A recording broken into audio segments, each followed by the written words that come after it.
आप अपनी मेडिकल की पढ़ाई तो यूज़ करें ही करें, इसके साथ साथ ज़्यादा से ज़्यादा लोगों तक कैसे स्वास्थ्य की सेवाएं, मोबाइल हेल्थ वैन एक तरीका था जो मैंने देखा, वहाँ से शुरुआत हुई मेरे इंटरेस्ट की पब्लिक हेल्थ में। जितना ग्राउंड लेवल पर आप एक्सपीरियंस ले पाए, मुझे लगता है कि कोई भी इंस्टीट्यूशन हो, वो हार्वर्ड हो, वो इंडिया के भी कितने सारे अब पब्लिक हेल्थ के इंस्टीट्यूशंस आ रहे हैं, वो हैं, तो वो ये देखते हैं कि पब्लिक हेल्थ ज़मीनी चीज़ है। हर दिन नई लर्निंग होती है। जब आपको लगता है आपको पता चल गया कि क्या करना है, ऐसा नहीं होता। कोई प्रोग्राम कहते हैं ना, रैंडमाइज कंट्रोल ट्रायल ने कुछ प्रूव कर दिया कि ए लीड्स टू बी, लेकिन जब ग्राउंड पर इम्प्लीमेंट करने को आता है तो हर क्षेत्र का अपना परिपेक्ष होता है कि अगर आप सच में कुछ पब्लिक हेल्थ के लिए करना चाहते हैं, सीखना चाहते हैं, तो आपको इंडिया से दूर जाने की ज़रूरत नहीं है।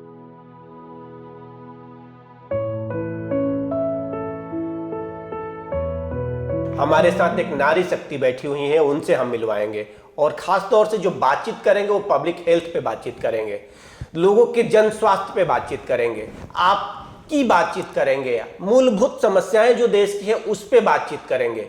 और जो जन स्वास्थ्य की जानकार हमारे साथ बैठी हुई हैं वह हार्वर्ड से पढ़ के आई हुई हैं, यानी हार्वर्ड यूनिवर्सिटी से पढ़ के भारत में आके काम कर रही हैं। तो यह सब हम मिलवाते हैं अपने आज के मेहमान से, और उनका नाम है doctor Ananya Awasthi. Doctor Ananya Awasthi ji, the thermometer में आपका स्वागत है। और जिस तरीके से हम लोग थर्मामीटर से बुखार मापते हैं, इस कार्यक्रम में हम स्वास्थ्य का हालचाल जानते हैं। तो सबसे पहले तो आपका इस थर्मामीटर में समय देने के लिए हम स्वागत करते हैं आपका इस विशेष शो में। और जैसा कि आप पब्लिक हेल्थ एक्सपर्ट हैं और आप हार्वर्ड पढ़ने चली गई पब्लिक हेल्थ को समझने के लिए, और फिर आप भारत में आके काम कर रही, तो हार्वर्ड जाना, हार्वर्ड से पढ़ाई और फिर भारत में आना, यहीं से बात शुरू करते हैं। जी, मेरी ट्रेनिंग जो है एक डेंटिस्ट की तरह हुई। तो मेरी जो प्राइमरी क्वालिफिकेशन है वो BDS की है। और जब मैं फाइनल ईयर में थी तो मुझे ये लगने लगा था कि डॉक्टर्स की बड़ी अहम भूमिका तो है ही सोसाइटी में, लेकिन एक क्लिनिक के अंदर अल्टीमेटली एक डॉक्टर एक पेशेंट को ही एक समय पर देख सकता है। तो तब मेरे मन में आता था कि ऐसा क्या करें स्वास्थ्य के क्षेत्र में कि अपनी डॉक्टरी भी आगे बढ़े, लेकिन मैं एक समय पर एक से ज़्यादा लोगों के स्वास्थ्य के बारे में, उनकी हेल्थ के बारे में, उस समय तो ओरल हेल्थ के बारे में सोचती थी मैं, ओरल हेल्थ के बारे में, वहाँ से शुरुआत हुई के बारे में हम कैसे काम कर सकते हैं। और फाइनल ईयर में मुझे एक मौका मिला वॉलंटियरिंग करने का। और मैं गई सूडान, अफ्रीका में। और उस समय वहाँ पूरी वॉर क्राइसिस और ये सब चल रही थी, और मुझे लगता है कि वो मेरी पहली इंटरनेशनल ट्रिप थी। तब तक मैं कभी बाहर विदेश कभी गई भी नहीं थी। विदेश गए भी तो सूडान ही। हाँ जी। तो मेरा पहली बार जब पासपोर्ट बना भी और वीज़ा लगा भी तो अफ्रीका का लगा। और मुझे याद है मैंने अपने माताजी पिताजी से कहा कि मुझे सूडान जाना है और वहाँ पर हेल्थ वॉलंटियर की तरह काम करना है। तो घर में बड़े सारे लोग होते हैं ना, कहते हैं कि अरे कहाँ अपनी बेटी को भेज रहे हो, और अभी तो मतलब 20-21 साल की भी नहीं है, कहाँ अफ्रीका, वहाँ क्राइसिस चल रही थी उस समय। बड़ा वॉर जोन था बिल्कुल। तो मेरे माता पिता ने कहा कि नहीं, वो पब्लिक हेल्थ समझने के लिए, सीखने के लिए जाना चाहती है तो वो ज़रूर जाए। तो वहाँ पर पहली बार मेरा पब्लिक हेल्थ से इंट्रोडक्शन हुआ। और सूडान में वहाँ पर खार्तूम यूनिवर्सिटी के माध्यम से मुझे मौका मिला कि जितने भी कॉन्फ्लिक्ट प्रोन एरियाज़ हैं वहाँ पर कैसे मोबाइल हेल्थ वैन के माध्यम से हम लोगों तक पहुँच सकते हैं। और वो सब मेरी तरह डेंटिस्ट थे, मतलब अपने फाइनल ईयर में थे, कुछ लोग MD कर रहे थे और एज ए हेल्थ वॉलंटियर काम कर रहे थे। तब मैंने जाना कि देखिए ये है पब्लिक हेल्थ, कि आप अपनी मेडिकल की पढ़ाई तो यूज़ करें ही करें, इसके साथ साथ ज़्यादा से ज़्यादा लोगों तक कैसे स्वास्थ्य की सेवाएं, मोबाइल हेल्थ वैन एक तरीका था जो मैंने देखा। वहाँ से शुरुआत हुई मेरे इंटरेस्ट की पब्लिक हेल्थ में। और फिर धीमे धीमे करते हुए ओरल हेल्थ के एरिया में काम किया। पहले प्री कैंसरस जो मुंह के लीजन्स होते हैं, जो मुझे लगता है भारतवर्ष में बड़ा ही इंपॉर्टेंट है, क्योंकि गुटखा तंबाकू का इतना सेवन है और कल्चरली नॉर्म्स में भी इतना एक्सेप्टेड है कि मुझे पता है जितने दर्शक होंगे आप ज़रूर जाके अपना कुछ नहीं, शीशे में ही चेक कर लीजिएगा। अगर आपको कहीं कहीं सफ़ेद लीजन्स हो रहे हैं, मुंह खुलने में परेशानियां हो रही हैं, तो वो सब कहीं ना कहीं ओरल कैंसर की शुरुआत है। तो उसकी स्क्रीनिंग एक बहुत सस्ती मैं कहूँगी और बहुत ही scalable public health I would say action item है जिसको स्केल अप करना चाहिए इंडिया में। और वहाँ से फिर खैर मैंने आगे बढ़ी कहानी जी, और अभी आप सूडान में हैं। सूडान करा। वहाँ से मैंने समझा कि अच्छा पब्लिक हेल्थ की भी एक पढ़ाई होती है, तब तक मुझे पता नहीं था कि मास्टर्स होता है पब्लिक हेल्थ में। 2-3 साल मैंने अपना एक्सपीरियंस लिया, काम किया। वर्क एक्स बड़ा ज़रूरी होता है काफ़ी सारी चीज़ों के लिए। मेरा एक फंडा था कि मैं बहुत ज़्यादा कमर्शियल नौकरियों के पीछे नहीं भागी उस ज़माने में, बट मैंने बहुत जगह फ्री में इंटर्नशिप करी। मैं national institute of physically handicapped में भी गई, फिर उसके बाद काफ़ी सारे अस्पतालों में ओरल हेल्थ के लिए मैंने स्क्रीनिंग में काम भी किया। कुछ समय मैंने गंगाराम में भी उनके डेंटल डिपार्टमेंट में काम किया। तो मुझे ये था कि नहीं, मुझे सीखना है, समझना है, और भले 5,000 रुपये मिले, 10,000 रुपये मिले, लेकिन एक्सपीरियंस चाहिए। और पापा हमेशा कहते थे, मम्मी कहते थे, अभी जितनी घिसाई करनी कर लो, सीख लो। और फिर फाइनली मुझे पता चला कि मास्टर्स कर सकते हैं, और मास्टर्स इन पब्लिक हेल्थ एक डिग्री होती है उन लोगों के लिए जो भले डॉक्टर हो या ना हो, वो अगर स्पेशलाइज करना चाहते हैं पब्लिक हेल्थ में। तो मैंने कहा अच्छा ठीक है, तो मैंने कहा इसके लिए हम पढ़ाई करेंगे। और अब तो मुझे लगता है कि इंडिया में पब्लिक हेल्थ इंस्टीट्यूशंस कितने हैं, कितने अच्छे हैं, नहीं है, ये एक अलग विषय है जिस पर हम चर्चा कर सकते हैं। लेकिन 2014-15 में तो मुझे लगा कि जॉन्स हॉपकिंस, हार्वर्ड यूनिवर्सिटी, इन सब कॉलेजेस में मैंने अप्लाई किया, सारे कॉलेजेस में हो गया।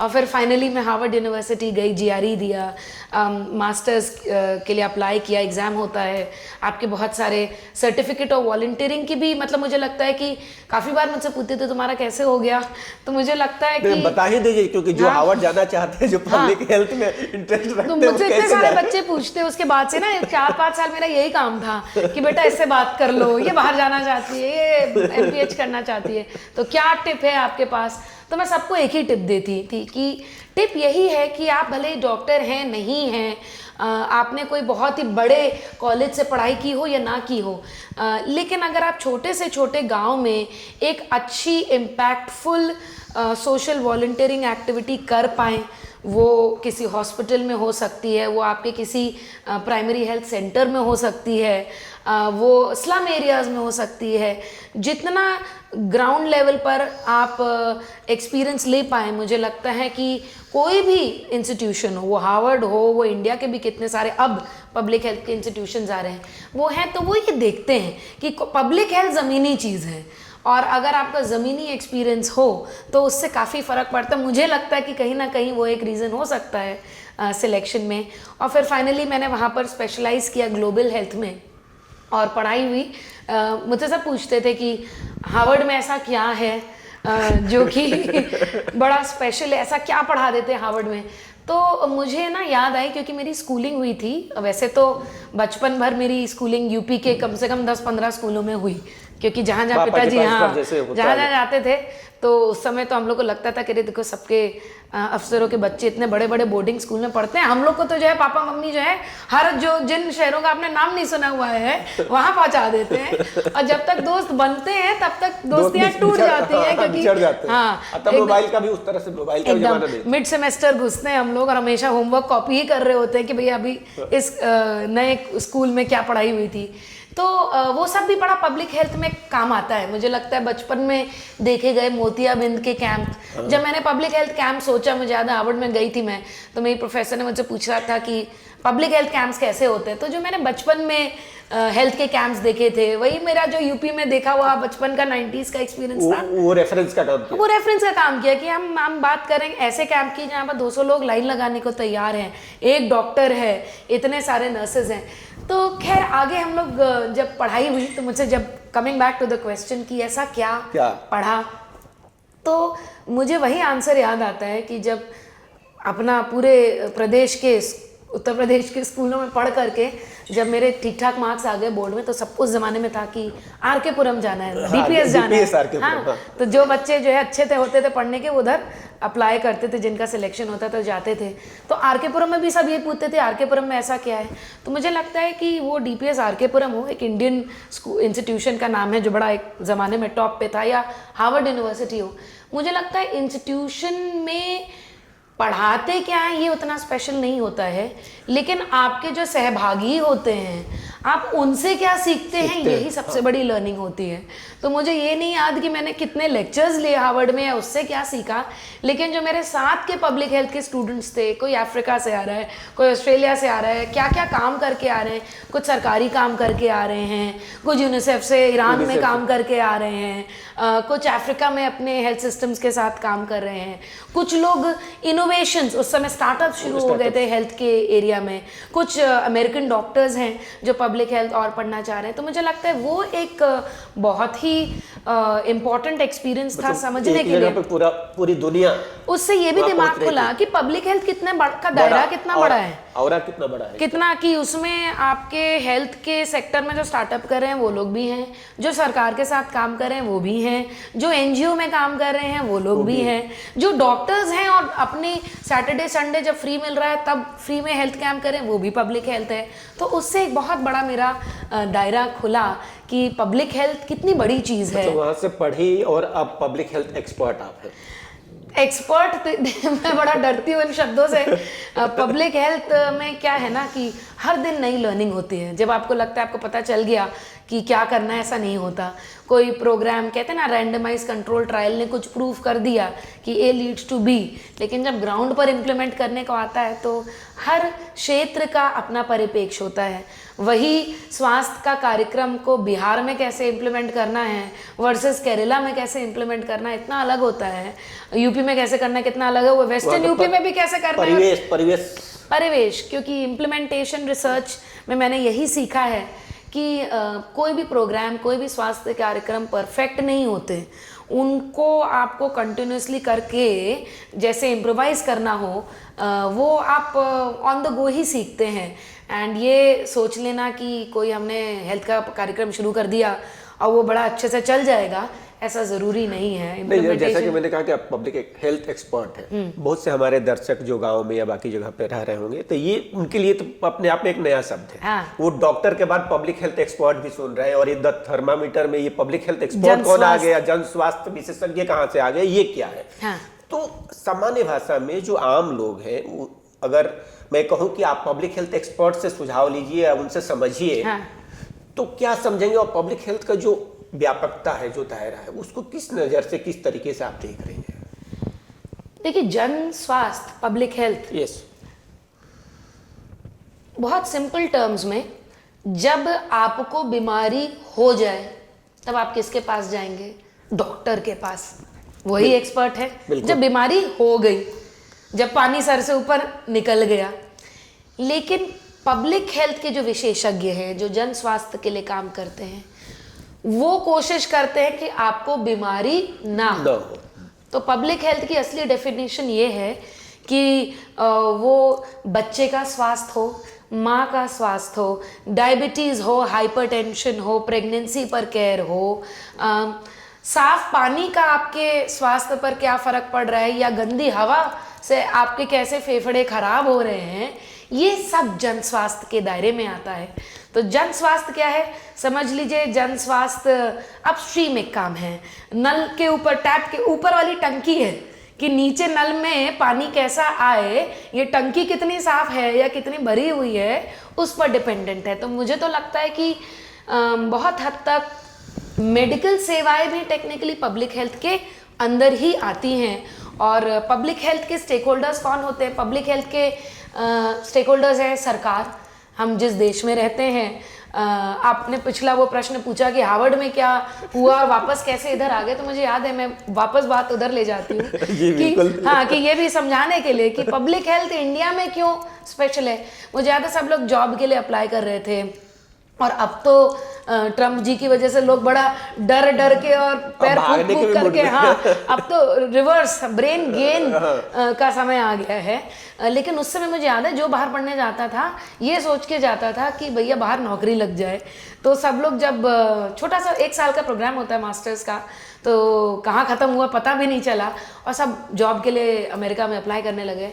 तो फिर मुझे याद है कि मैं अपनी करियर काउंसलिंग ऑफिस में गई और मैंने उनको बोला कि देखिए मुझे ना इंडिया में ही काम करना है, अब आप मुझे उसके लिए काउंसलिंग दीजिए कि मुझे पब्लिक हेल्थ के लिए इंडिया में काम करना है। तो उन्होंने मुझसे कहा कि आप पहले ऐसे एटलीस्ट इंडियन MPH स्टूडेंट हैं जो हमसे ये काउंसलिंग लेने आए कि आपको तो वापस ही वापस जाना है, तो ऐसा क्यों? तो मैंने कहा देखिए, मेरे को पब्लिक हेल्थ पर काम करना है, जन स्वास्थ्य पर काम करना है। 120 करोड़ 125 करोड़ की आबादी वाला देश भारतवर्ष, तब हाँ तब जहाँ पर मतलब मुझे अमेरिका में और बॉस्टन में रह करके इंडिया और अफ्रीका के लिए नीतियां और प्रोग्राम बनाने में तो वो हो गया कि मतलब उल्टे हाथ से और ऐसे आप अपने नाक को पकड़ना चाह रहे हैं। लेकिन पब्लिक हेल्थ का असली काम इंडिया से ज्यादा कहाँ हो सकता है, जहाँ पे इतने जन हैं। असली लिविंग लैब है ये, लिविंग लैब। कि अगर आप सच में कुछ पब्लिक हेल्थ के लिए करना चाहते हैं, सीखना चाहते हैं, तो आपको इंडिया से दूर जाने की ज़रूरत नहीं है। और जब हम पब्लिक हेल्थ की बात करते हैं तो जैसा कि मैंने कहा कि बच्चे के पैदा होने से लेकर के कि बच्चा जो है अस्पताल में पैदा हो रहा है कि नहीं हो रहा है, उससे डिफाइन हो जाता है कि वो जब पैदा होगा तो उसका हेल्थ रिस्क क्या होगा। हाँ, नियोनेटल मोर्टेलिटी, इन्फेंट मोर्टेलिटी आपने सुना होगा कि ये वो दर कि बच्चा पैदा होने पर कितना रिस्क है कि वो बच्चा जो है आगे एक स्वस्थ और एक स्वस्थ और फिजिकली हेल्दी रहेगा कि नहीं रहेगा, कि उसके जान को भी खतरा हो सकता है। तो जन स्वास्थ्य वहाँ से शुरू हो जाता है। उसी के साथ साथ जब माँ गर्भवती होती है तो माँ क्या खाना खा रही है, उसका बच्चे के उसकी डाइट, कि क्या आपने डाइट करी, क्या आपने, और डाइट करने का मतलब एक तो लोगों के बड़े मन में रहता है डाइट करना मतलब कम खाओ, डाइट करना मतलब कि एकदम ये वाला फिगर हो जाए। असली डाइट वो है जो कि बैलेंस्ड हो, जिसमें आप सारे न्यूट्रिशंस जो भी है, अनाज भी खाओ, सब्जी भी खाओ, फल भी खाओ, जो लोग नॉनवेज खाते भी हैं प्रोटीन के माध्यम से वो भी करे, जो डेयरी भी लें। तो वहाँ से लेकर के जन स्वास्थ्य, बच्चा का स्वास्थ्य से लेकर बच्चा जब बड़ा होता है तो उसकी फिजिकल हेल्थ भी और उसकी मेंटल हेल्थ भी। हाँ, और अब तो जो हम लोग देख रहे हैं पब्लिक हेल्थ में, अब तो माइंडफुलनेस और बॉडी माइंड सोल भी आ गया, क्योंकि पता चल रहा है कि अच्छा स्ट्रेस का लेना देना फिर मेंटल हेल्थ से होता है, मेंटल हेल्थ से फिजिकल हेल्थ खराब होती है। और से बढ़ते बढ़ते आज आप डायबिटीज, ओबेसिटी, हाइपरटेंशन, इन सब चीज़ों से, हार्ट अटैक, ये सब पब्लिक हेल्थ के दायरे में आते हैं। और वहाँ पर अगर कोई आजकल जंक फूड्स, ये सब पब्लिक हेल्थ के दायरे में आते हैं। तो मुझे लगता है बहुत बड़ा व्यापक इसका दायरा है। हम थोड़े फिर वापस आते हैं, विषय पे आते हैं कि पब्लिक हेल्थ एक्सपर्ट के रूप में आपको कहा, लेकिन आपका जो काम रहा है भारत आने के बाद, जैसा कि मैं पढ़ रहा था, पोषण पे बहुत रहा है जी। और आप भारत सरकार के साथ मिलकर के भी पोषण पे काम कर रही है। तो किस तरह के काम कर रही है और सरकार को इसमें किस तरह का सुझाव और बाकी चीज आप दे रही हैं? जी, तो मैंने हार्वर्ड के जस्ट बाद, इनफैक्ट हार्वर्ड से ही मेरी नौकरी लग गई। तो हार्वर्ड यूनिवर्सिटी अपना जो उनका स्कूल ऑफ पब्लिक हेल्थ, जहाँ से मैंने पढ़ाई की, वो अपना इंडिया रिसर्च सेंटर खोल रहे थे 2015-16 में, और तभी मैं ग्रेजुएट कर रही थी। तो उन्होंने फिर मुझे वहाँ पर, डॉक्टर विश्वनाथ प्रोफेसर हैं, हेल्थ कम्युनिकेशन के हेड हैं, उन्होंने मुझे ये अपॉर्चुनिटी दी कि आप इंडिया में हार्वर्ड यूनिवर्सिटी का इंडिया रिसर्च सेंटर, जो कि पब्लिक हेल्थ पर फोकस कर पाए, इस पर काम करें। और ये मैंने जो है 5-6 साल इस पर काम किया। और काम करते करते मुझे लगा कि न्यूट्रिशन, पोषण एक बहुत बड़ा एरिया है जहाँ पर फोकस की ज़रूरत है। आज तो न्यूट्रिशन और पोषण और क्या खाएं क्या ना खाएं कहीं ना कहीं मेन स्ट्रीम एजेंडे पर आ गया है। आज से 6-7 साल पहले लोग कहते थे न्यूट्रिशन, अच्छा ये पब्लिक हेल्थ से कुछ अलग भी है क्या? अच्छा न्यूट्रिशन मतलब खाना ना, न्यूट्रिशन के अलावा लोगों को बहुत ज़्यादा पता नहीं था। और पोषण अभियान भी 2018 में प्रधानमंत्री जी ने उसको लॉन्च किया था। तो धीमे धीमे करते हुए न्यूट्रिशन में मेरा पहले तो इंटरेस्ट जगा, फिर इसमें कोशिश की मैंने पढ़ने की, समझने की, और फिर करीबन 2021 में मुझे मौका मिला कि मैं अपनी ही एक संस्था खोलूं। उसका नाम है अनुवाद सॉल्यूशंस। मैं इस पे बात करूंगा। हाँ, और वहाँ उस संस्था के माध्यम से हम पिछले 4 साल से जो महिला बाल विकास मंत्रालय, जिसको हम ministry women and child development कहते हैं, जिसके अंतर्गत आपका पोषण अभियान आता है। और पोषण अभियान जो आपके, हम सबके पोषण के ऊपर काम करता है। और इसी मंत्रालय के अंडर ICDS, या जिसको हम आंगनवाड़ी सेवाएं कहते हैं, जो 14 लाख आंगनवाड़ी सेंटर इस देश में हैं, 1975 में ICDS की स्कीम शुरुआत हुई, इन सब पर हम लोग साइंटिफिक और टेक्निकल सपोर्ट देते हैं अनुवाद के माध्यम से। और अनुवाद लिटरली इसलिए क्योंकि अनुवाद का मतलब ट्रांसलेशन है। मैं वही, अगर हमारे लोग अनुवाद कि आप डायरेक्टर हैं, अनुवाद आपने स्थापित किया, उसके माध्यम से सरकार को आप सहयोग कर रही है, पॉलिसी में आप काम कर रही है, लेकिन अनुवाद नाम क्यों? ये एक स्वाभाविक सा सवाल होगा।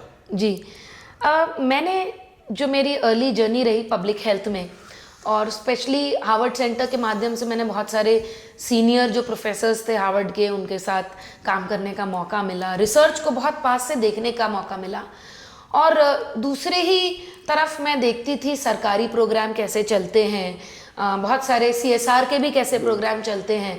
तो मुझे लगता था कि कहीं ना कहीं एक डिस्कनेक्ट है कि रिसर्च क्या दिखा रही है, डेटा क्या दिखा रहा है, वो एक अलग दुनिया है, और यहाँ पर इम्प्लीमेंटर्स हैं, उनके पास ग्राउंड पे कुछ और हाँ, उनके पास टाइम नहीं है रिसर्च का लंबा चौड़ा 10-15 पेज का अच्छी इंग्लिश में लिखे हुए और ऐसे जर्नल्स में पब्लिश हुए जिनका उन्होंने नाम भी नहीं सुना हो, जिनकी उनको लैंग्वेज भी ना समझ में, उनके पास टाइम नहीं इसको पढ़ने का, और इनके पास टाइम नहीं है कि उनको जा करके उनकी भाषा में, उनके परिप्रेक्ष्य में, उनके कॉन्टेक्स्ट में समझा पाए कि इस रिसर्च और डेटा का क्या मतलब है और इसका क्या संबंध है आपके सरकारी योजनाओं पर या पब्लिक हेल्थ के प्रोग्राम्स पर।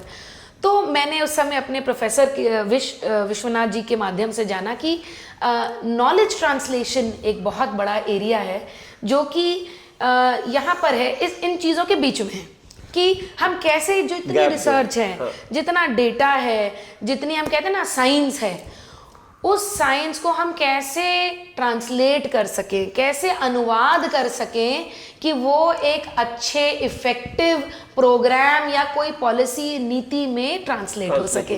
तो अनुवाद में हम लोग यही कोशिश करते हैं कि जितनी साइंस है, जितना डेटा है, उसको हम इस तरह से ट्रांसलेट कर पाएँ कि जो भारतीय परिप्रेक्ष्य है, जो यहाँ का सोशियो कल्चरल कॉन्टेक्स्ट है, उसमें वो फिट हो सके, उसमें वो फिट हो सके, और उस कॉन्टेक्स्ट के भी जो प्रॉब्लम्स हैं उसको आंसर करने वाली ही रिसर्च भी हो, दोनों तरीके से, कि हमको किस तरह के कार्यक्रम चाहिए, किस तरह के स्वास्थ्य प्रोग्राम चाहिए, उस पर भी रिसर्च हो, और जो फिर रिसर्च हो रही है वो यहाँ पर कैसे फिट होती है, इसको हम कैसे ट्रांसलेट कर सकें। Bridging the gap. Yes, bridging the gap, जो कि हम खासतौर से कम्युनिकेशन के मामले में, करेक्ट एंड पॉलिसी कम्युनिकेशन के माध्यम से, जी जी जी, यानी कि उसको आपने लैंग्वेज बैरियर जो है उस पे भी, जी, लैंग्वेज एक चीज होती है। देखिए, लैंग्वेज बैरियर एक चीज है, दूसरी चीज क्या होती है कि 12 पन्ने का रिसर्च का पेपर है, आपको पता है कि पोषण अभियान क्या है, आपको पता है कि आंगनवाड़ी वर्कर की असली प्रॉब्लम है क्या। अब आप उस रिसर्च को समझ करके और यहाँ की सरकारी नीति या प्रोग्राम को समझ करके आपका काम है ये देखना कि ये जो रिसर्च या डेटा है इसकी क्या रेलेवेंस है, क्या मीनिंग है, जो कि क्या ऐसी साइंस है जो कि इस प्रोग्राम में हम इम्प्रूवमेंट कर सकती है, क्या ऐसी नई पॉलिसी है जो आनी चाहिए, क्या ऐसा डेटा है जो सरकारी स्टेक होल्डर्स को पता होना चाहिए, और अगर कोई अच्छा कार्यक्रम हो रहा है तो क्या ऐसी बेस्ट प्रैक्टिस है जो पब्लिश होनी चाहिए कि 4 लोग और उसके बारे में सीख पाए। ये सब नॉलेज ट्रांसलेशन के दायरे में आते हैं। मतलब इसका भी विस्तार, व्यापक विस्तार है। जी जी जी। तो इस तरह के और भी लोग इंडिया में काम कर रहे हैं कि हमें लग रहा है कि ये एक तरह से आपका पहला ही है कुछ इस तरह का काम? जी, मुझे लगता है कि मतलब I am an optimist, my hope is कि जितने लोग पब्लिक हेल्थ में काम कर रहे हैं वो कहीं ना कहीं ट्रांसलेटर्स होते हैं। आपके पास आप जा रहे हैं एक सीनियर सेक्रेटरी के पास, हाँ, कहने कि सर इस एरिया में, जैसे चाइल्डहुड ओबिसिटी, प्रधानमंत्री जी ने एक बहुत बड़ी मुहिम चालू की है, और जंक फूड्स एक बहुत बड़ा एरिया है जिसके बारे में जागरूकता होने की ज़रूरत है कि जो बच्चे आजकल चिप्स और कोला और पैटी और ये सब खा रहे हैं वो कैसे जो है उनके हार्ट हेल्थ को, उनके स्वास्थ्य को, उनके ब्लड प्रेशर को, उनमें मोटापे की बीमारी, नमक चीनी एक्स्ट्रा खाने से क्या क्या है। तो जैसे ये हमें पता है कि इस पर बड़ी सारी रिसर्च हो चुकी है।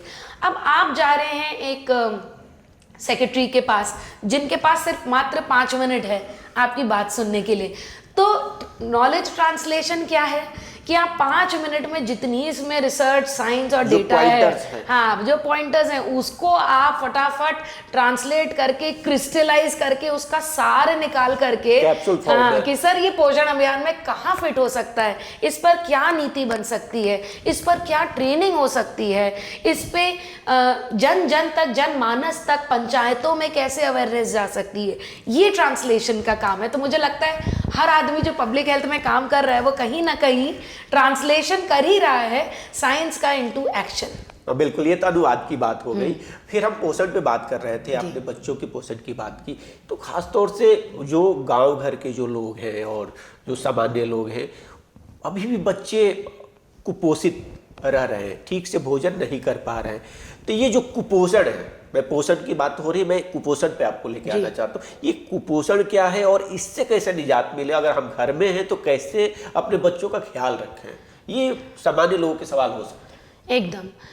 और मुझे लगता है ये सबसे इम्पॉर्टेंट आपका सवाल यही है पब्लिक अवेयरनेस के पॉइंट ऑफ व्यू से।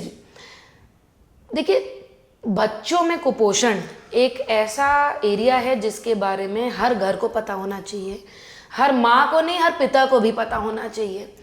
और बच्चों में, और कुपोषण की जहाँ तक बात आती है, वो बच्चों से, जब से बच्चा पैदा होता है तभी से शुरू हो जाता है। तो अगर आपके घर में कोई भी महिला गर्भवती है या आप आसपास में किसी बच्चे को जानते हैं जो छोटा है, तो आप ये समझिए कि बच्चे के पैदा होने से लेकर के जब तक वो 5-6 साल का होता है तब तक कुपोषण का बहुत, मतलब वो हाई रिस्क है कि वो शिकार हो सकता है।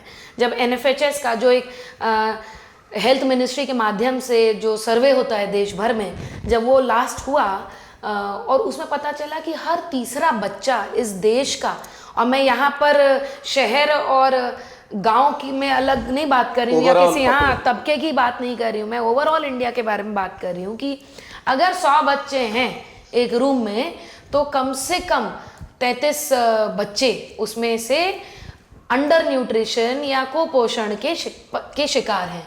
अब कुपोषण क्या, समझेंगे कैसे? हाँ, इसको समझे कैसे?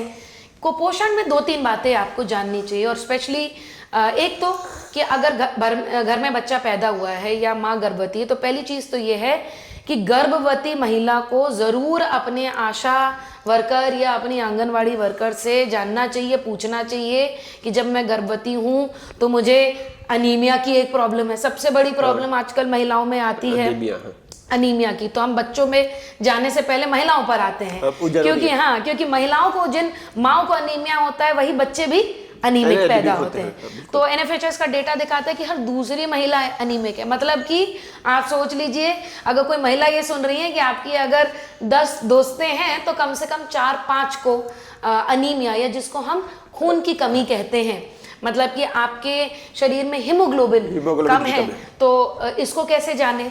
तो अनीमिया, अगर आपकी सांस फूलती है, चलने में आप थोड़ा थकान लगता है, या फिर आपके जब पीरियड आते हैं तो आपको लगता है बहुत सारा खून का जो है लॉस होता है, तो आप ज़रूर जांच कराएं।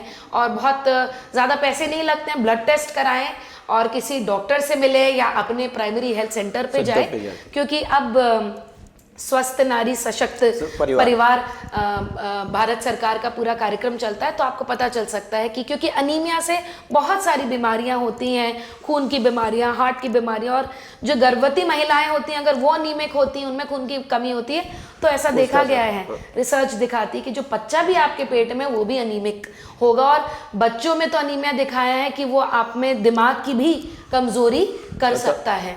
तो सबसे पहली चीज़ हो गई प्रेगनेंसी में हेल्थ, कि वहाँ पर माँ क्या खा रही है, अगर अनीमिक है तो उसको आयरन फॉलिक एसिड की दवाई मिल रही है कि नहीं मिल रही है, ये सब आपको मुफ्त में मिल सकती है। आपके आशा आंगनवाड़ी पास जाइए, अपने हेल्थ सेंटर पर जाइए, इतने सारे जन स्वास्थ्य के केंद्र हैं जो कि आपके घर गांव सबके पास होंगे। और फिर जब बच्चा पैदा होता है तो बहुत ज़रूरी है कि घर में आपका बच्चा पैदा ना हो, एक प्रॉपर हेल्थ सेंटर पे हो, ज़रूरी नहीं वो प्राइवेट सेंटर हो, बहुत अच्छा है कि अगर वो सरकारी अस्पताल हो, सरकारी जहाँ पर आप सेवाएं मुफ्त में इलाज ले सकें, लेकिन एक प्रॉपर हेल्थ सेंटर हो, जिससे कि अगर कोई बच्चे को भगवान न करे कोई प्रॉब्लम हो डिलीवरी के टाइम पर, तो वहाँ पर ट्रेंड डॉक्टर आपके बच्चे को और माँ को केयर कर पाए, और अगर कुछ गड़बड़ होने वाला है तो बचा पाए। घर में यहाँ पर ये रिस्क हो जाता है कि घर में अगर आप कोशिश करते हैं कि चलो ना उनको बुला लिया, घर में बच्चा कर दिया, तो ऐसे में इन्फेंट मोर्टेलिटी और बड़ा रिस्क रहता है शिशु की लाइफ को, और उनकी हेल्थ पर रिस्क रहता है। अब जब बच्चा पैदा हो गया तो सबसे इम्पॉर्टेंट होता है कि आप, और ये सब हेल्थ के लिए बड़ा इम्पॉर्टेंट है कि आप ब्रेस्ट फीडिंग, या जिसको हम माँ से स्तनपान कहते हैं, कि पहले 6 महीने तक बच्चे को पानी की भी ज़रूरत नहीं होती है। और आप एकदम ना सोचे कि मैं उसको कोई पाउडर वाला दूध पिला दूं, जो कि आजकल बड़ा एक ट्रेंड चल गया है। लोगों को लगता है वो इस पाउडर में ये मिला होगा, वो मिला होगा, मेरा बच्चा जल्दी बढ़ जाएगा। ऐसा कुछ नहीं है। वर्ल्ड हेल्थ ऑर्गेनाइजेशन, जो सबसे बड़ा मतलब मैं कहूँगी इंटरनेशनल इंस्टीट्यूशन है जो कि जन स्वास्थ्य पे काम करता है, वो कहता है भैया आप सिर्फ 6 महीना तक अपनी माँ को अपने बच्चे को अपना दूध पिलाना चाहिए। उसी में आपकी इम्यूनिटी या आपको एंटीबॉडीज होती हैं जो आपके बच्चे को स्ट्रांग रखें। और अब तो सर्दी आ रही है, जुकाम से भी बचाने वाला जो है तत्व होता है माँ के दूध में। और जैसे 6 महीना हो जाए ख़त्म, मुझे लगता है ब्रेस्ट फीडिंग तो कहीं ना कहीं भारत देश में माएँ कराते हैं, लेकिन प्रॉब्लम आती है जब बच्चा 6 महीने का हो जाता है, उसके बाद ऊपरी आहार शुरू करना बड़ा ज़रूरी है, जिसको हम इंग्लिश में कॉम्प्लीमेंट्री फीडिंग कहते हैं। कि धीमे धीमे धीमे करके दाल है, कुछ मैश करा हुआ चावल है, कद्दू की थोड़ी थोड़ी सब्जी है हल्की, बिना मसाले, बिना चीनी का हलवा है, गुड़ से बनाया हुआ हलवा है। तो धीमे धीमे धीमे सेमी सॉलिड फूड जिसको कहते हैं, बच्चों के धीमे धीमे दांत आते हैं, वहाँ पर हम लोग कहीं ना कहीं पीछे रह जाते हैं। और बच्चों को अच्छा पौष्टिक खाना खिलाना की आदत वहीं से डालनी होती है। और देखा गया है कि बच्चे जल्दी आदत नहीं पड़ती, दूध पीते रहते हैं, काफ़ी जगह तो देखा गया बिस्किट खाने लगते हैं बच्चे जल्दी, लेकिन असली में जो सब्जी और फल खाने हैं वो नहीं खाते। तो उससे भी बहुत ज़्यादा कुपोषण होता है। और कुपोषण का फिर क्या इम्पैक्ट होता है, अच्छा खाना नहीं खाया। और कुपोषण का मतलब सिर्फ खाना ना खाना नहीं होता है। जो बच्चों में कुपोषण देखा गया है, वो जो मैंने जितनी सारी बातें करी, अगर माँ अनीमिक थी, बच्चे में आयरन फॉलिक एसिड की कमी है, उससे कुपोषण हो सकता है, उससे बच्चे लो बर्थ वेट पैदा हो सकते हैं। अगर बच्चे को दूध नहीं मिला अच्छे से माँ का, या पेट में उसको खाना नहीं मिला जब उसकी माँ ने अच्छे से खाना नहीं खाया, हाँ, और फिर ऊपरी आहार अगर अच्छे से नहीं शुरू हुआ, और उसी के साथ साथ साफ सफाई भी रखना, हैंड वॉशिंग, सैनिटेशन भी जो है पोषण के सूत्रों में आता है। तो ये सब का इम्पैक्ट देखा गया है कि ऐसे बच्चे स्टंटिंग जिसको हम कहते हैं, उम्र तो बढ़ रही है लेकिन बच्चे की हाइट नहीं बढ़ रही है, जिसको हम ठिगनापन कहते हैं। मैं काफ़ी बार पब्लिक हेल्थ में सोचती हूँ कि हमको ठिगनापन से एक बेहतर शब्द यूज करना चाहिए स्टंटिंग के लिए, क्योंकि स्टंटिंग का डेटा देखा गया कि हर तीसरा बच्चा इंडिया में स्टंटेड है। तो स्टंटिंग है, बच्चों की उम्र तो बढ़ रही है लेकिन वेट नहीं बढ़ रहा, तो वो अंडर वेट बच्चा है। और कुछ बच्चे ऐसे हैं जो एकदम बहुत ही ज़्यादा कुपोषित हैं, जिसको हम सैम का बच्चा कहते हैं। वो वैसे बच्चे जिनकी वेट हाइट दोनों नहीं बढ़ रही। तो इसमें सबसे बड़ा क्या टिप है हर माँ को, हर पिता को, हर दादू दादी, नाना नानी, अगर आपके घर में ग्रोइंग बच्चा है, कि आप ज़रूर अपने नियरेस्ट आंगनवाड़ी में अपने बच्चे को रजिस्टर करवाएं। अब तो एक पोषण ट्रैकर के माध्यम से एक सिटीजन या बेनिफिशियरी मॉड्यूल जिसको कहते हैं, फ्री में आप डाउनलोड कर सकते हैं, और ऐप के माध्यम से अपने नियरेस्ट, जो गूगल मैप पर आपको दिखा भी देगा आपके सबसे करीबी कौन सा आंगनवाड़ी है, वो पता चल जाता है। वो तो आप आसपास में पूछ लेंगे, आपको पता चल जाएगा। और आंगनवाड़ी में बच्चों को हर महीने भारत सरकार पोषण ट्रैकर के माध्यम से करीबन 7 से 8 करोड़ बच्चों की हाइट वेट की ट्रैकिंग कर रही है। तो मुझे लगता है कि जब हम कुपोषण की बात करते हैं तो पहली बात ये करनी चाहिए कि क्या आपका बच्चा कुपोषण की कैटेगरी में तो नहीं, इसकी चेकिंग करवाएं। बिल्कुल, ये स्क्रीनिंग जरूरी है। और वो चेकिंग क्या होती है, उसको कहते हैं ग्रोथ मॉनिटरिंग। बहुत सारे लोग ये जानते ही नहीं है कि बच्चों की हाइट और वेट को हमको मॉनिटर करना है। और अगर आप घर में नहीं करा रहे हैं तो आप आंगनवाड़ी में कराइए। अगर आपको आंगनवाड़ी नहीं जाना है तो आप कुछ नहीं, अपने पीडियाट्रिशियन के पास जाइए, डॉक्टर के पास जाइए और देखिए कि उसका हाइट वेट WHO के जैसे पूरा, हाँ, क्योंकि पूरे इसके ना साइंस के स्टैंडर्ड्स होते हैं कि बच्चा अगर 3 साल का हो गया है तो कितना हाइट कितना वेट। क्योंकि अगर वो बच्चा नहीं ले रहा है तो सिर्फ ये नहीं है कि मेरा बच्चा लंबा नहीं होगा या मेरा बच्चा का वेट नहीं बढ़ेगा, उसका इम्पैक्ट बच्चे की इम्यूनिटी पर पड़ सकता है। ऐसे बच्चे ज्यादा बीमार पड़ते हैं। ऐसे बच्चों का IQ लेवल भी कम देखा गया है कि जिन बच्चों का, जो बच्चे कुपोषित होते हैं, वो अपना स्कूल में दिमाग नहीं लगा पाते हैं, ध्यान नहीं लगा पाते हैं, फोकस नहीं कर पाते हैं। इसीलिए आपने देखा होगा मिड डे मील के माध्यम से इतने सालों से सरकार भोजन की व्यवस्था करती है बच्चों के लिए, इसीलिए कि बच्चे कम से कम खाना खाने के चक्कर में आएंगे स्कूल में और भोजन करेंगे तो फोकस ज्यादा कर पाएंगे। तो कुपोषण इसलिए भी जरूरी है कि बच्चे की, आपकी फिजिकल ग्रोथ भी हो, मेंटल ग्रोथ भी, उसकी ब्रेन की भी ग्रोथ हो। और एक मैं इसमें अंत में एक फैक्ट ये जरूर पुटअप करना चाहूंगी कि आपको पता होना चाहिए कि पैदा होने से लेकर के 5 से 6 साल तक 90% बच्चे का ब्रेन का डेवलपमेंट हो जाता है।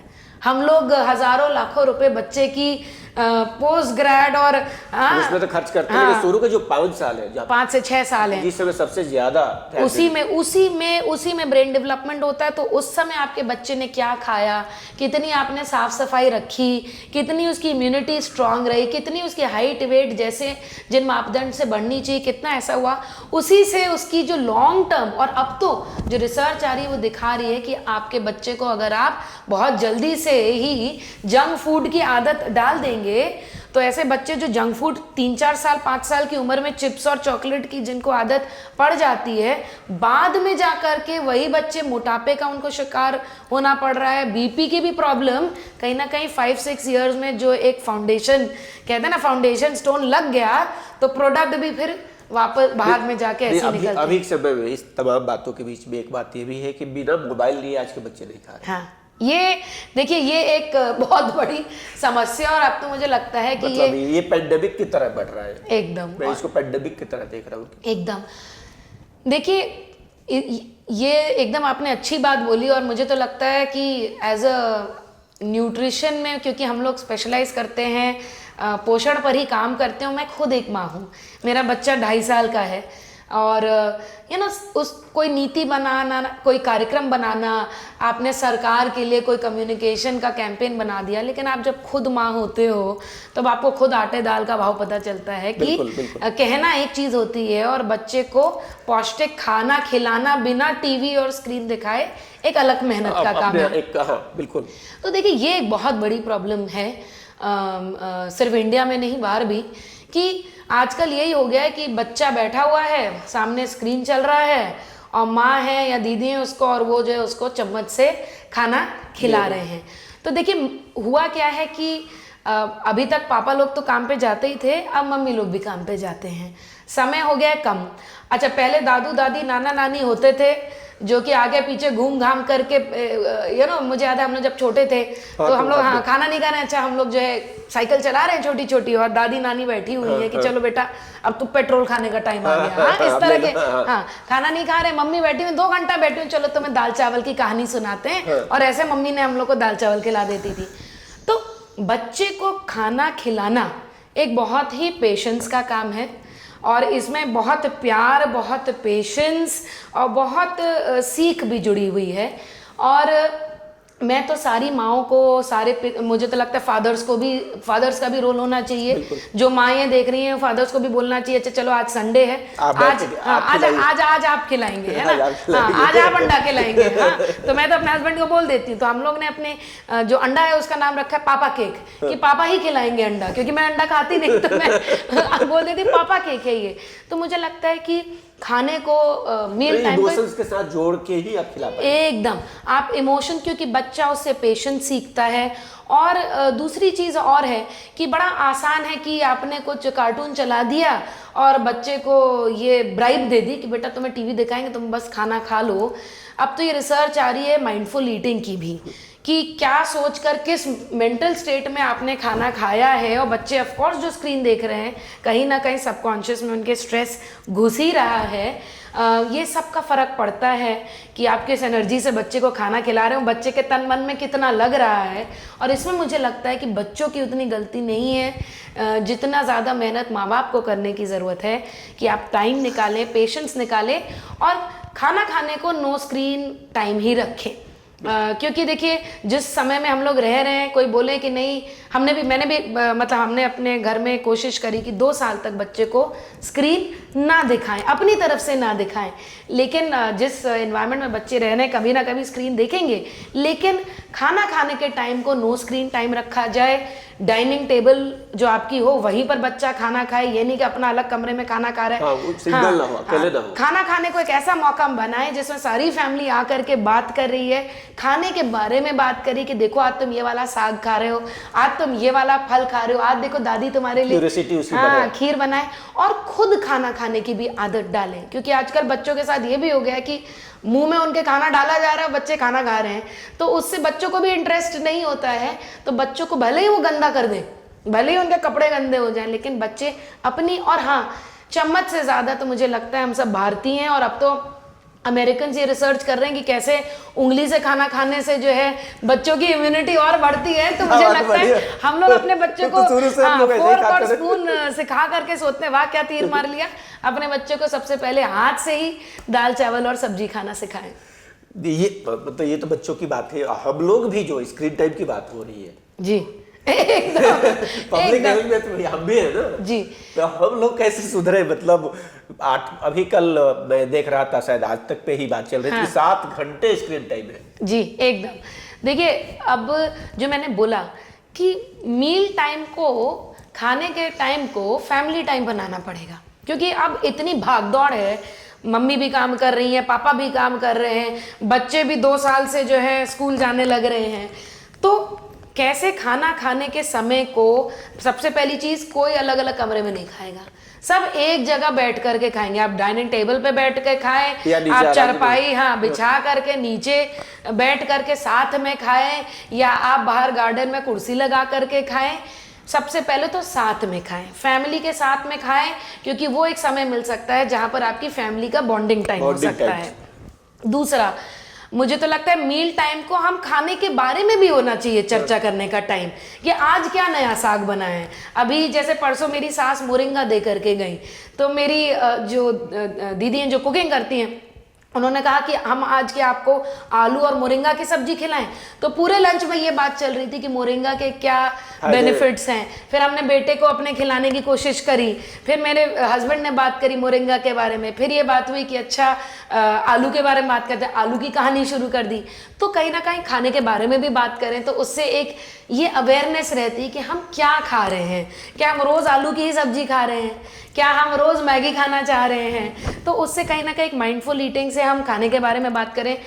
नो फोन टाइम रखें, नो स्क्रीन टाइम रखें। और मुझे लगता है कि अगर माता पिता खुद ये पहल शुरू करेंगे तो बच्चे भी सीखेंगे कि अच्छा खाना खाने का टाइम मतलब हम लोग का फैमिली टाइम है ये, और इस समय हम लोग पोषण के बारे में, स्वास्थ्य के बारे में और अच्छे खाने के बारे में, इतनी सारी खाने के बारे में कहानियाँ होती हैं जो आप बच्चों को खाना खाने के टाइम पर सुना सकते हैं, या कुछ फैमिली की भी अपनी कहानियाँ होती हैं। तो मुझे लगता है एक स्टोरी टेलिंग का भी एक टाइम होता है, ये कैचअप टाइम होता है। इसी के लिए एक पहल मैंने भी की है और कर ही रहा हूँ कि मैं जब हमें लगता है कि मैं अपना मोबाइल स्विच ऑफ कर सकता हूँ, घंटे 2 घंटे के लिए मोबाइल स्विच ऑफ है, स्विच ऑफ करके अलग रख दिया जी।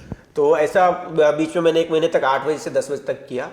इट्स डिपेंड्स कि आपके लिए कब हो सकता है, कब आपके लिए स्विच ऑफ टाइम हो सकता है। अगर मोबाइल को थोड़ा दूर भी रखें हम लोग बहुत। देखिए इसमें मेरा तो आप जानते ही हैं कि थोड़ा बहुत अंडरस्टैंडिंग और लर्निंग मेरी भारतीय दर्शन को लेकर के और वेदांत को लेकर के भी रही है जी। आप लेखिका भी तो हैं जी जी जी। तो अभी आपकी एक आप आ गई तभी लिविंग द विवेकानंद वे। अभी ये पुस्तक है जिसको इन्होंने लिखा है डॉक्टर अनन्या अवस्थी और इनके साथ है निखिल यादव जी, दोनों लोगों ने मिलकर लिखा है। तो विवेकानंद जी का जो वे है, आप दर्शन की बात कर रहे हैं जी। तो मैं दर्शन की बात इसलिए कर रही थी क्योंकि आपने स्क्रीन टाइम पर फिर से एक सवाल पूछा। तो ये बहुत जरूरी है। देखिए अभी के समय में ज्वलंत है ये। देखिए कुछ तो इस तरह के फिक्सेस हो गए कि मोबाइल को ऑफ रखो। बहुत सारे मोबाइल्स में आजकल ऐप आ गई है जो आपके स्क्रीन टाइम को काउंट करती है ना। हमको लगता है ना कि हम तो उतने बड़े अडिक्ट नहीं है, और जब आप देखेंगे कि आपके कितने आवर्स हैं स्क्रीन टाइम के तो आप अचंभित हो जाएंगे। ये तो क्विक फिक्सेस हो गए कि फ़ोन को साइड में रख दिया, वाईफाई से नहीं जोड़ा, स्टडी में गए तो फ़ोन बाहर रख करके गए, ये तो बैंडेड का काम कर सकते हैं। लेकिन जितना मैंने भारतीय दर्शन, जितना मैंने मेंटल हेल्थ से कनेक्ट करके विवेकानंद जी को पढ़ा, तो और जितना भारतीय दर्शन पढ़ा, तो मैंने ये समझा कि ये जो हम लोग की होड़ लगी हुई ना आजकल पूरा टाइम फ़ोन पे लगे रहने की, ये इसलिए क्योंकि हम लोग अपने बाहर में शांति ढूंढ रहे हैं। हम ये देखना चाह रहे हैं, अच्छा इंस्टाग्राम पे, अच्छा वो कहाँ गई घूमने, अच्छा उसने, अच्छा उसको ये वाला अवार्ड मिल गया, अच्छा उसकी ये वाली नौकरी लग गई, अच्छा उसने तो बड़ी अच्छी साड़ी पहनी है, अरे ये तो बड़े आगे निकल गए, अच्छा वो तो, अच्छा ये तो कुछ भी नहीं कर रहे हैं, अरे इनका तो बड़ा बेकार गाना है। तो हम लोग के साथ क्या हो गया है कि हम लोग वैलिडिटी, हाँ, वैलिडेशन सीख रहे हैं और कहीं ना कहीं अपने से बाहर शांति ढूंढ रहे हैं, वो मिली नहीं।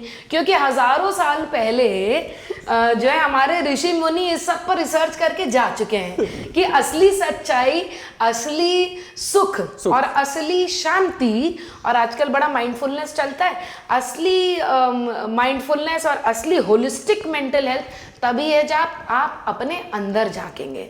तो अगर आप आउटसाइड फेसिंग ना हो करके इनर फेसिंग हो जाएंगे, और मैं तो कहूँगी बहुत अच्छा है कि आप अपनी तरफ केंद्रित करें अपनी अटेंशन, अपनी मेंटल हेल्थ के बारे में सोचें, अपनी फिजिकल हेल्थ के बारे में सोचें, ये सोचें कि आप काम में उतनी मेहनत कर रहे हैं कि नहीं कर रहे हैं, ये सोचें कि आप अपनी फैमिली को उतना टाइम दे रहे हैं कि नहीं दे रहे हैं।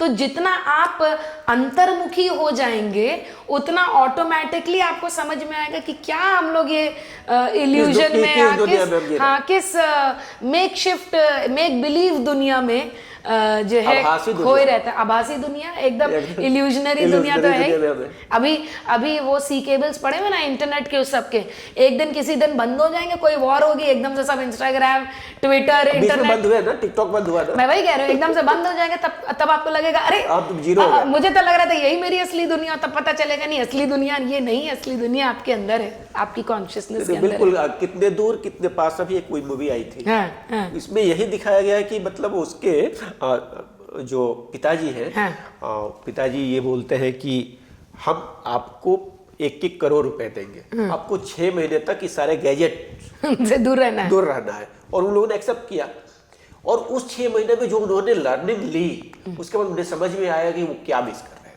जी। तो कितने दूर और कितने पास हम हैं, जिसकी चर्चा आप कर रही थी। तो ये तो थोड़ा सा जब चर्चा हो ही गई, तो ये लिविंग द विवेकानंद वे, इस पे बताइए ना कि ये आइडिया कैसे आया, इस पे आपने काम किया, लिखा, और ये आप बताना, कहना क्या चाहती है इसके माध्यम से? ज़रूर। पिछले 7-8 साल से जो लोग मुझे जानते हैं निजी रूप से, वो जानते हैं कि मैं विवेकानंद केंद्र, जो कि उसके दिल्ली प्रांत से जुड़ी रही हूँ, और विवेकानंद केंद्र के माध्यम से मुझे स्वामी विवेकानंद जी के पूरे काम, उनकी लाइफ, उनके टीचिंग्स के बारे में पता चला। और वहाँ पर जो मेरे को ऑथर हैं जी डॉक्टर निखिल यादव, तो हम लोग ये बड़े सालों से यहाँ पर दिल्ली यूनिवर्सिटी में यूथ के साथ स्वामी विवेकानंद के मैसेज को आगे लेके जाने की कोशिश कर रहे थे। और 3-4 साल पहले हमको लगा कि स्वामी जी का जो आपने प्रश्न पूछा कि मैसेज क्या है, असल में क्या बात क्या है, जो लिविंग द विवेकानंद वे क्या है, स्वामी जी की ऐसी क्या बात थी, वो भारतीय दर्शन का क्या मूल था, जो कि जिसको स्वामी जी ने इतने सालों पहले विश्व के सामने रखा, और आज भी हम क्यों इसके बारे में बात कर रहे हैं। तो हम लोगों ने कोशिश की, हम एक छोटी सी किताब निकाले, ये इंग्लिश में है, कि सिंपल टू अंडरस्टैंड लैंग्वेज में अगर हम विवेकानंद जी ने क्या बोला इसको आगे लेके जाएं, तो ये ट्रांसलेट किया, हाँ, जिसकी बात पहले हो रही थी, करेक्ट, इसको हमने ट्रांसलेट किया, इंटरप्रेट करके, करेक्ट आटे कि आजकल के परिप्रेक्ष्य में लोग कहते हैं स्पिरिचुअलिटी ना, अध्यात्म के बारे में बात करो तो लोगों को लगता है भाई ये तो हिमालय पर्वत, इनको भेज दो गुफा में, ये बाबा बन गए, है ना। लेकिन सच्चाई ये है कि आध्यात्म हो, स्पिरिचुअलिटी हो, स्वामी जी खुद कहते हैं कि ऐसा कोई भी दर्शन, ऐसा कोई भी रिलीजन जो कि सिर्फ थ्योरी हो, वो सिर्फ इंटेलेक्चुअल जिम्नास्टिक्स है। अगर वो प्रैक्टिकल नहीं है, स्वामी जी कहते हैं, तो उसको हटा दो, उसका कोई काम नहीं है। तो वो उतना ही अच्छा है जितना वो प्रैक्टिकली आपकी डे टू डे जिंदगी में आप अध्यात्म उतार पाए हो। इसीलिए स्वामी जी ने प्रैक्टिकल वेदांत की बात करी, और ये किताब प्रैक्टिकल स्पिरिचुअलिटी के बारे में है। और बहुत कम शब्दों में समझाना कि वो क्यों प्रैक्टिकल है। स्वामी जी कहते हैं वेदांत, स्वामी जी ने वेदांत की बात करी, हाँ, अद्वैत वेदांत की बात करी। कोई नई बात नहीं थी, ये हजारों सालों से तो हाँ, शंकराचार्य जी ने इस पर जो है मॉडर्न, जिसको हम लोग कह सकते हैं कि पिछले 1000-1500 सालों में इसको आर्टिकुलेट किया। अब हम लोग की ये परंपरा और पुरानी है, तो उसका सिंपल शब्दों में अगर समझाया जाए वेदांत क्या है, वेदांत ये कहता है कि मूल रूप से आप हैं, मैं हूँ, पत्ती है, ये टेबल है, हम सब एक, हमारा जो ओरिजिन है, हमारा जो मूल रूप से हाँ, वो सब एक है। जो एक फंडामेंटल यूनिटी है एग्जिस्टेंस की, लाइफ की, उसके बारे में वेदांत बात करता है। अद्वैतवाद के बारे में बात करता है कि द्वैतवाद नहीं है, काला गोरा नहीं है, लड़का लड़की सच्चाई नहीं है, ये सब चीज़ें एक स्रोत से आई हैं, एक एनर्जी से आई हैं, और वहाँ से जाकर इस सृष्टि का पूरा निर्माण हुआ है। तो उस सच्चाई की अवेयरनेस होना कि हम सब एक हैं और मूल रूप से एक जगह से आए हैं, यही अद्वैत वेदांत का एक मूल कह सकते हैं अवेयरनेस है। क्योंकि अगर आपके मन में ये आ जाए कि भाई आशुतोष जी और मैं और ये और पौधा, हम सब कहीं ना कहीं एक कड़ी के ही, हाँ, और उसी के अलग अलग कॉन्शियसनेस में मैनिफेस्टेशन है, तो फिर आपका जो लड़ाई, दंगा फसाद और ये सुपीरियोरिटी कॉम्प्लेक्स, इंफीरियोरिटी कॉम्प्लेक्स, ये सब खत्म, फिर सारी मेंटल हेल्थ की प्रॉब्लम्स खत्म होने लगती है।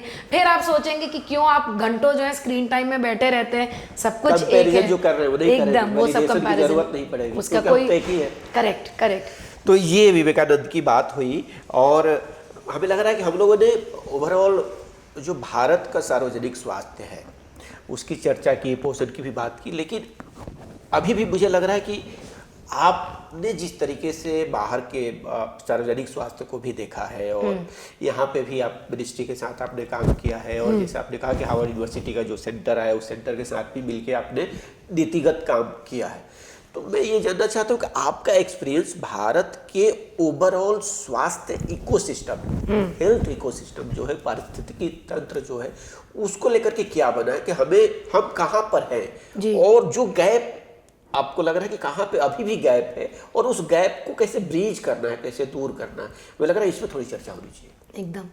देखिए, इंडिया में जन स्वास्थ्य और पब्लिक हेल्थ बहुत हद तक सरकारी व्यवस्था पर निर्धारित है, क्योंकि देखिए प्राइवेट क्लिनिक्स बहुत सारी आ गई हो, जैसा कि हमने कार्यक्रम की आपके पॉडकास्ट की शुरुआत में बात करी थी कि मेडिकल सर्विस और पब्लिक हेल्थ में यही फ़र्क है कि क्लिनिक हो सकती हैं गांव देहात में भी और शहरों में भी, लेकिन पब्लिक के स्वास्थ्य के बारे में पब्लिक का असली जनप्रतिनिधि कौन है? सरकार है। हम पोषण की बात कर लें, 14 लाख आंगनवाड़ी सेंटर हैं इस पूरे देश में, और कहीं उससे ज़्यादा जो है हेल्थ के भी सेंटर्स हैं। तो सबसे पहली चीज़ जो कि भारतवर्ष में होने की और ज़रूरत है वो है कहीं ना कहीं पब्लिक हेल्थ सिस्टम्स में इन्वेस्टमेंट। उसमें सरकार को और बजट बढ़ाने की ज़रूरत है कि जो फ्री और मुफ्त की जो स्वास्थ्य और पोषण की सेवाएं, वो कहते हैं ना लास्ट मैन स्टैंडिंग, अंत्योदय, वो आखिरी आदमी, हाँ, जिसके पास पैसा नहीं है प्राइवेट क्लिनिक में जा करके अपना इलाज कराने का, उसका सिर्फ इलाज ही नहीं, लेकिन अभी जैसे बात हुई ब्लड प्रेशर की स्क्रीनिंग है, शुगर की स्क्रीनिंग है, अनीमिया की स्क्रीनिंग है, हम लोग ने बच्चों की बात करी, बच्चों की ग्रोथ मॉनिटरिंग है, बच्चों को कैसे उनके स्वास्थ्य और कुपोषण पर काम किया जाए, इसकी सेवाएं हैं, इसकी काउंसलिंग है, टेक होम राशन चलता है पोषण के लिए। तो ये सारी चीज़ें बहुत रिलायंट हैं सरकारी व्यवस्था पर और सरकारी सेवाओं पर। कर रही है इस पे। सरकार ने ज़रूर इसमें काम किया। इनफैक्ट आप NFHS का डेटा देखें तो बहुत सारे इंडिकेटर्स आप देखें, इन्फेंट मोर्टेलिटी है या माओ में मटर्नल मोर्टेलिटी है, या आप देखें वैक्सीनेशन टीकाकरण में बहुत बड़ा इम्प्रूवमेंट हुआ है। स्वच्छ भारत अभियान की वजह से, आने की वजह से लोग सोचते हैं इसका स्वास्थ्य से क्या लेना देना है, बट बहुत सारी रिसर्च दिखा रही है कि ओपन डेफिकेशन फ्री इतने सारे गांव हो गए हैं, ऑलमोस्ट सैचुरेशन हो रहा है। इन सब का असर न्यूट्रिशन पर और स्वास्थ्य पर पड़ा है। वैक्सीनेशन इतना ज़्यादा मिशन इंद्रधनुष के, और जितने लोग ये सुन रही हैं जानते हैं कि अगर आप अपने बच्चे का, कोई भी बच्चा मतलब कहीं भी किसी भी आप अपने स्वास्थ्य के केंद्र में जाएंगे तो आपको मिशन इंद्रधनुष के अंतर्गत फ्री में वैक्सीनेशन मिलेगा। मैंने खुद अपने बच्चे का वैक्सीनेशन सरकारी अस्पताल में कराया। ओरिजिनल तो वहीं पे है, ओरिजिनल प्रॉपर सारा जो स्टैंडर्ड्स में क्या शेड्यूल में बच्चों को होता है वो वहीं पर मिलता है। तो इन सारी जगहों में तो काम हुआ है, और डेटा भी ये, और यहाँ पर डेटा आ जाता है। आपने बात करी ना कि कितना क्या हम कर चुके हैं और कहाँ पर अब जाने की ज़रूरत है। तो अब ये तो इन सब चीज़ों में, इन सब एरिया में तो बहुत इंस्टीट्यूशनल डिलीवरी। अब पहले बच्चे जो है घर में पैदा हो जाते थे, माँ की भी जान को खतरा होता था, बच्चों की भी जान को खतरा होता था, लेकिन हॉस्पिटल में इंस्टीट्यूशनल डिलीवरी क्योंकि बहुत बड़ी है तो बच्चों का भी जो स्वास्थ्य है, जो एकदम न्यूबॉर्न्स हैं, उनके केयर में भी काफ़ी ज़्यादा हद तक जो है पॉजिटिव मूवमेंट हुआ है। अब दो एक ऐसे एरिया हैं जो मुझे लगता है जहां पर और काम होने की ज़रूरत है। 3 एरिया मैं कहूँगी। पहला एरिया है पोषण का। ठीक है कि पोषण एक ऐसा है जहाँ पर कैंपेन्स चल रही हैं और बहुत बड़ा फोकस गवर्नमेंट का है, लेकिन बच्चों में अंडर न्यूट्रिशन एक ऐसा एरिया है जहाँ पर स्टंटिंग हो, वेस्टिंग हो, सैम मैम के बच्चे हैं, यहाँ पर बहुत कुछ है अभी करने को। और उसकी सबसे बड़ी शुरुआत हो सकती है हम सब से कि हम लोग अपने बच्चों की सही तरीके से ग्रोथ मॉनिटरिंग कराएं, कि पता तो चले कि कौन से बच्चे को पोषित है। सरकारी सेवाएं हैं, लेकिन सरकारी सेवाओं का आप लाभ उठा पाएं तो कैसे इन बच्चों को हम लोग सिस्टम से कनेक्ट कर सकते हैं, और जहां पर आंगनवाड़ी और सक्षम हो सकते हैं कैसे, और इन सब में इन्वेस्टमेंट की ज़रूरत है सरकारी सेवाओं में। तो आंगनवाड़ी सहायिकाएं या आंगनवाड़ी वर्कर जो है उन पे दबाव बहुत है, ऐसा मैंने भी देखा है। तो मैं आ रही थी, वो मेरा तीसरा पहलू था कि कहाँ पर ज़रूरी है। दूसरी चीज़, एक हो गया पोषण का और बच्चों में कुपोषण का।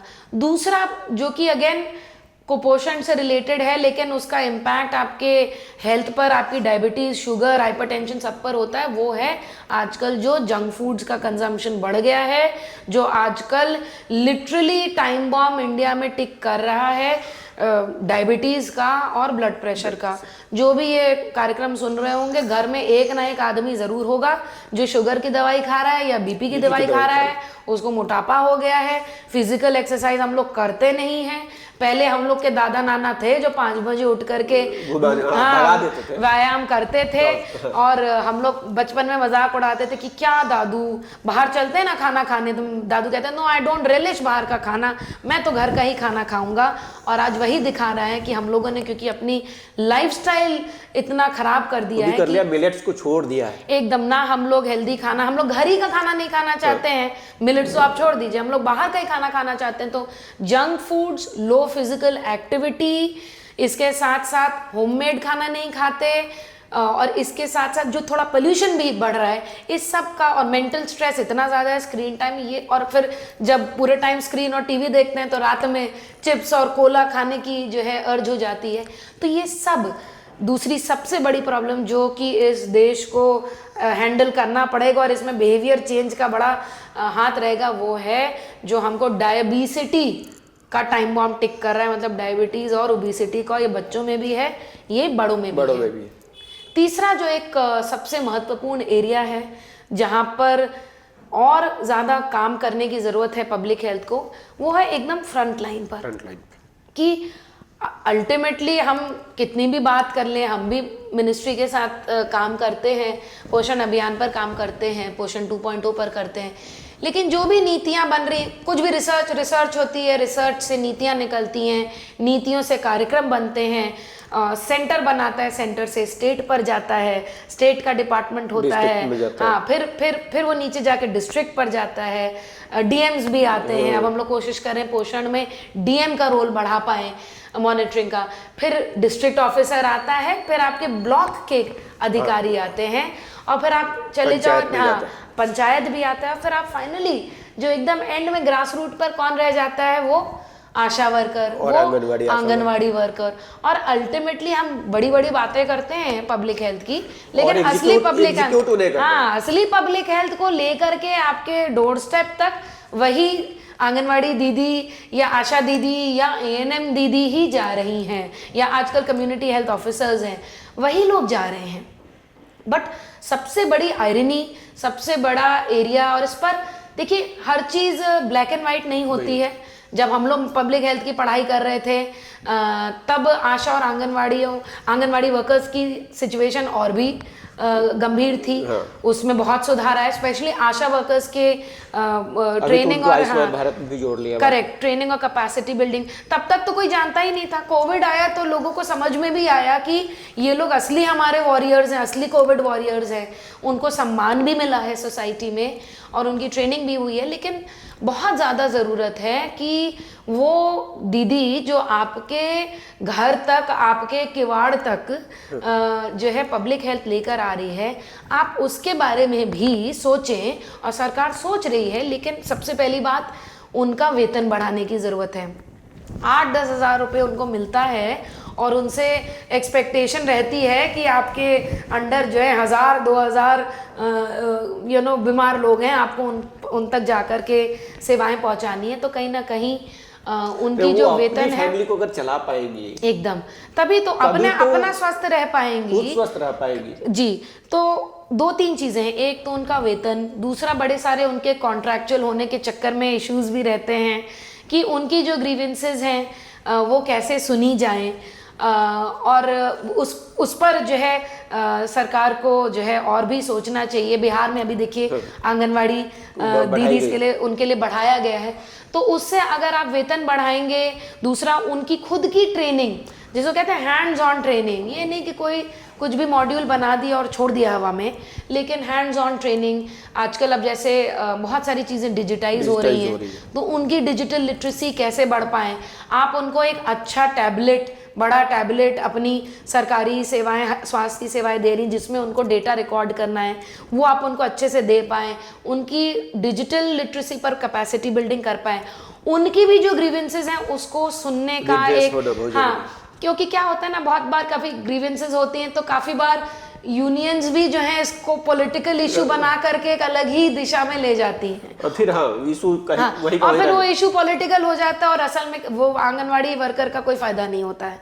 तो कहीं ना कहीं एक ऐसा तरीका भी ढूंढें कि हम उनको रिसोर्सेज भी ज़्यादा दे पाएँ, उनका वेतन भी बढ़ा पाएँ, उनका समाज में और सम्मान हो, और ऐसा भी हम लोग कोशिश करें कि वो और पढ़ लिख भी पाएँ, उनका भी कुछ प्रमोशन भी हो पाए कि हाँ, मैं आज आंगनवाड़ी हूँ, वर्कर हूँ, मैं और मेहनत करूँ, मैं और यंग जो आंगनवाड़ी अगर में काम करना चाह रहे हैं कि भाई उनके पास भी कोई करियर ट्रेजेक्ट्री हो, तो मुझे लगता है वहाँ पर हम लोग को CSC, PSC और आगे की तरफ, जी, तभी तो आप ऐसे लोगों को अट्रैक्ट भी कर पाएंगे आंगनवाड़ी के सिस्टम में, जी, जो कि सच में पब्लिक हेल्थ के लिए काम करना चाह रहे हैं, जहाँ वो अपनी कोई ग्रोथ भी देख पा रहे हैं, कहीं इतना वेतन भी मिल रहा है कि वो अपना घर चरा पाए, और जब इतना वेतन मिलेगा तब करप्शन भी कम होगा सिस्टम में। प्रॉपर कैडर बनाने की जरूरत है, जी, प्रॉपर एक इनका कैडर नहीं, देखिए कैडर तो होता है, लेकिन इन लोग का करियर ट्रेजेक्ट्री नहीं होता है कि आंगनवाड़ी वर्कर जो है, पहले भी आंगनवाड़ी वर्कर थी, 30-40 साल अभी आंगनवाड़ी जहाँ पर है वहीं पर खत्म हो जाता है। तो इनकी भी करियर में ग्रोथ होने की जरूरत है कि आप उनकी अच्छी परफॉर्मेंस पर उनको कुछ इंसेंटिव भी दे पाए, और सबसे बड़ी बात, रिसर्चर्स को एक बड़ी खुजली होती है, डेटा कलेक्ट करवा लो सबसे। हाँ, काफी आधे लोग तो उसको पब्लिश करने के लिए कर रहे होते हैं। हाँ, गवर्नमेंट में भी है बहुत सारा डेटा, बहुत सारा डेटा, क्या उस डेटा का हो रहा है किसी को नहीं पता। हाँ, उस डेटा को कोई एनालाइज कर रहा है कि नहीं कर रहा है ये नहीं पता। तो मुझे लगता है कि कहीं ना कहीं ये भी स्ट्रीमलाइनिंग होने की जरूरत है कि आप कितना डेटा उस आंगनवाड़ी वर्कर या उस आशा वर्कर से कलेक्ट करा रहे हो, उतना ही डेटा, उतना ही रिपोर्टिंग, उतना ही रजिस्टर भरवाएं। अलग अलग विभाग अलग अलग तरीके जी से। जी, और उसका भी कहीं ना कहीं स्ट्रीमलाइनिंग होने की जरूरत है। एक तो कि कितना डेटा आप उनसे कलेक्ट करवा रहे हो, कितना उनके काम आने वाला है, कितना डेटा एक्चुअली मॉनिटरिंग के लिए यूज हो रहा है। और फिर जो आपने अलग अलग विभाग वाली बात बोली, तो जैसे स्वास्थ्य विभाग है और ICDS में महिला बाल विकास, तो इन जैसे पोषण ट्रैकर है और जो स्वास्थ्य का RCH का पोर्टल चलता है, कैसे इनका भी इंटीग्रेशन हो सकता है कि जो है उस डेटा के इंटीग्रेशन से जो है एक ही काम दो बार ना करना पड़े। और फिर जिनको उस डेटा को देख करके डिसीजन लेना है, तो हमारी चीज ना कंधे पे डाल देते हैं आंगनवाड़ी वर्कर के या आशा वर्कर के।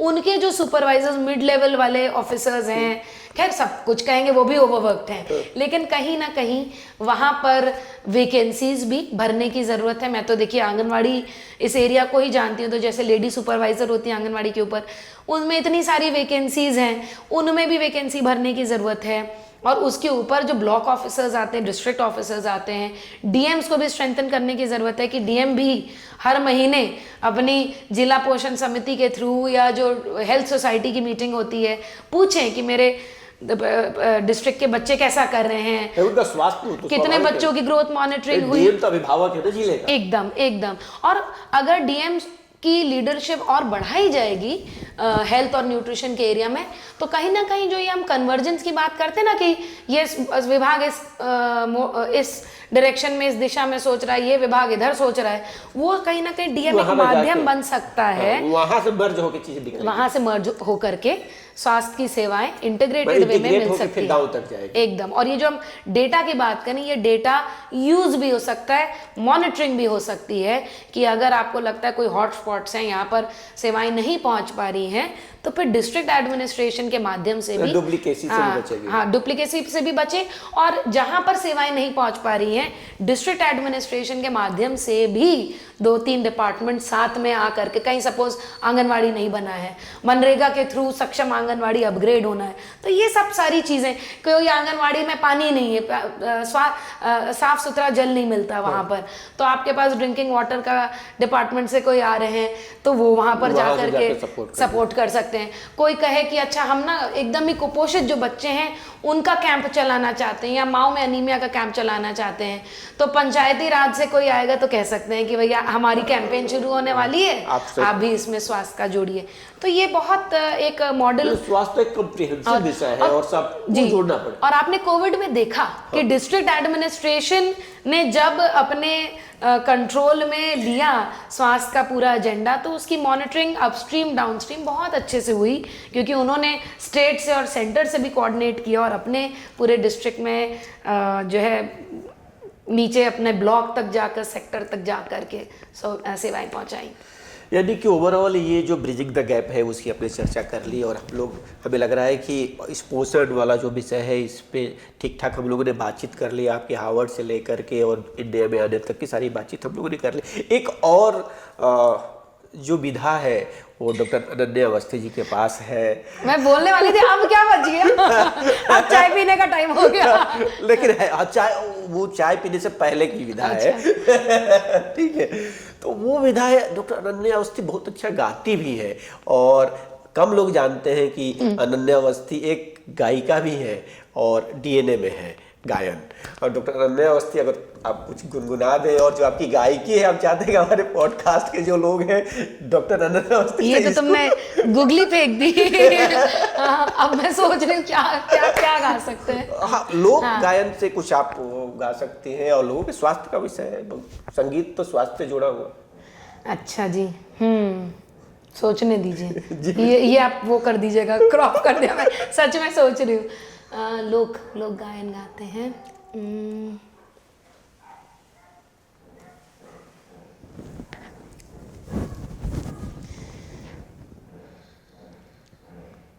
एक अभी सावन निकला है और मेरी बड़ी प्रिय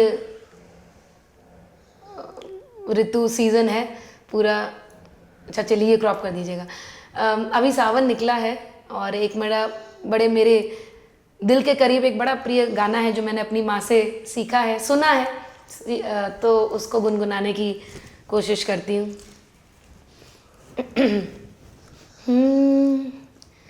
सावन झड़ी लागी धीमे धीमे, सावन झड़ी लागी धीरे धीरे, सावन झड़ी लागी धीरे धीरे। अच्छा फिर से लीजिए इसको, कि मैंने धीमे धीमे बोला तो ये धीरे धीरे है अभी। हाँ, ये इस बार ही मैंने मम्मी से सुना था, मैंने कहा ये सीखा जाए। सावन झड़ी लागी धीरे धीरे, सावन झड़ी लागी धीरे धीरे, धीरे धीरे धीरे धीरे धीरे धीरे धीरे धीरे धीरे धीरे, सावन झड़ी लागी धीरे धीरे। खोलो मोरे शाम चंदन की वड़िया, खोलो मोरे शाम चंदन की वड़िया, चुनर मोरी भीजे धीरे धीरे, चुनर मोरी भीजे धीरे धीरे, धीरे धीरे धीरे धीरे धीरे धीरे धीरे धीरे धीरे धीरे, सावन झड़ी लागी धीरे धीरे, धीरे धीरे धीरे धीरे धीरे धीरे धीरे। यही मैंने चंदन कवाड़ देखी तो मैंने इसीलिए ये गाना चुना कि किवाड़ इसमें शब्द आता है। बिल्कुल, किवाड़ का इसके पहले भी आपने शब्द किया कि प्रत्येक किवाड़ तक जाती है आशा वर्कर। तो मैं अभी कल ही माननीय अवस्थी जी को इसके लिए आज तक ने अवार्ड दिया है, इस पे आप क्या कहेंगी? देखिए कल ही मम्मी ने अपनी किताब के बारे में, चंदन किवाड़ के बारे में बोला और पूरा वहाँ जेंजी बैठा हुआ था और उन्होंने कहा कि इनफैक्ट इसी चंदन किवाड़, क्योंकि इस गाने में आता है ना, ये किताब यहाँ रखी थी तभी मुझे लगा ये वाला गाना गाती हूँ। अब तो खैर विंटर शुरू हो गया, सावन चला गया, लेकिन मम्मी ने कहा कि देखो तुम लोग किवाड़ से क्या मतलब समझते हो।